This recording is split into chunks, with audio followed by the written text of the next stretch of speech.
প্রতিটি মানুষ যদি নিজেকে সুন্দর করে তোলে, তবে দেখে নিও এই সমাজও একদিন সুন্দর হয়ে উঠবে।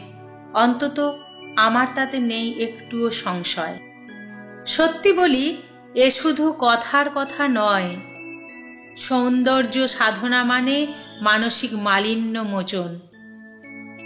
যে ধুলো ময়লা আজও তোমার আমার মনের ভিতরে জমে আছে, একটু ভেবে দেখো, তাকে ধুয়ে মুছে সাফ না করা অবধি আপনা থেকে সুন্দর কি হয়ে উঠতে পারে আমাদের সম্পূর্ণ সমাজ? নিজেকে নিয়ে তবে শুরু হোক কাজ। নিজেকে সুন্দর করে তোলো। যত ধুলো ময়লা আজও জমে আছে মনের ভিতরে, যত আবর্জনা ঝেঁটিয়ে সমস্ত সাফ করো।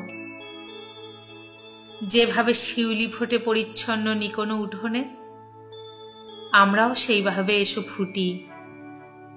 সমাজ সুন্দর হবে যদি আমরা নিজেরা প্রত্যেকে আর একটু সুন্দর হয়ে উঠি।